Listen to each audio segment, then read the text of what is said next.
إزاي منتخب كامل ممكن ينهار دفاعيا في ماتش واحد؟ النهارده هنرجع بالزمن لمباراة مصر وأوزبكستان الودية، ونشوف إزاي نتيجة صدمة زي دي ممكن تحصل.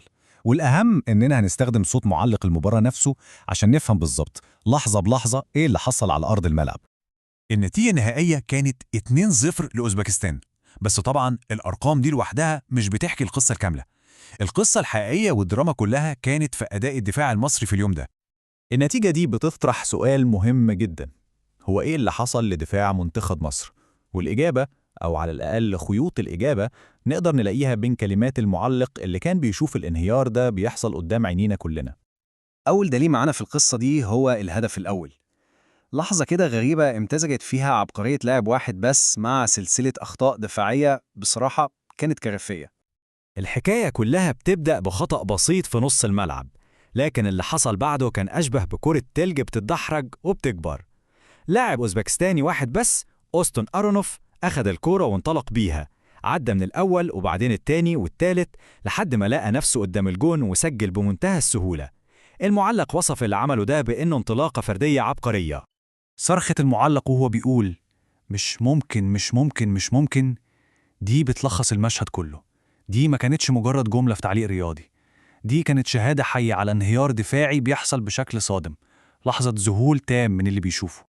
وهنا بقى بتظهر أبعاد الكارثة الحقيقية. أرونوف ما كانش بيواجه مدافع واحد أو اتنين، التعليق نفسه أكد إنه مر من وسط 5 لعيبة من منتخب مصر. يعني تخيلوا الموقف، 5 لعيبة كاملين فشلوا يوقفوا لاعب واحد بس.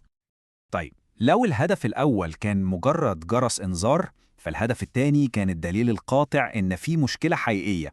هنا الموضوع ما بقاش مجرد غلطة فردية وخلاص، لا، ده بقى نمط مقلق بيتكرر قدامنا. النمط كان واضح جدا، نفس اللاعب أرونوف هو اللي بيستغل نفس نقاط الضعف تقريبا. لكن الأهم هو ملاحظة إزاي لغة المعلق نفسها اتغيرت. في الهدف الأولاني وصف الموقف بأنه خطأ دفاعي كبير، لكن مع الهدف الثاني حكمه كان أقصى وأشمل بكتير. الأخطاء كانت بالجملة. وبعد الهدف الثاني ده بالذات المعلق استخدم تعبير مجازي لكنه قوي جدا عشان يوصف الحالة اللي وصلها الدفاع. قال إن المهاجم معاه الشفرة. يعني إيه معاه الشفرة؟ ده معناه ببساطة إن أخطاء الدفاع بقت متوقعة ومتكررة لدرجة إن اختراقه بقى سهل، بعمل زي ما يكون معاه كلمة السر. طيب، بعد ما شفنا كل ده، إيه هو الحكم النهائي اللي ممكن نطلع بيه من شهادة المعلق على المباراة؟ الحقيقة مفيش كلمة توصف الموقف أحسن من كلمة انهيار. انهيار شبه كامل للمنظومة الدفاعية. المعلق هنا ما كانش بيلوم لاعب واحد بس، بالعكس هو كان بيعدد قائمة طويلة من الأخطاء اللي شارك فيها أكثر من لاعب، من أول فقدان الكرة في نص الملعب، مرورا بالمراوغات السهلة للمدافعين، وصولا لمراوغة حارس المرمى. واضح إن المشكلة كانت أكبر من مجرد غلطة فردية. والنقطة الفاصلة في الموضوع كله بتتلخص في كلمة واحدة قالها المعلق: الأخطاء دي ما كانتش فردية أو معزولة عن بعضها، لا، دي كانت بالجملة.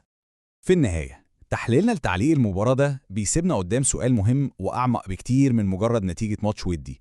هل اللي حصل ده كان مجرد ليلة سيئة ومجموعة أخطاء فردية، ولا هو في الحقيقة علامة على وجود مشكلة في النظام الدفاعي للمنتخب كله؟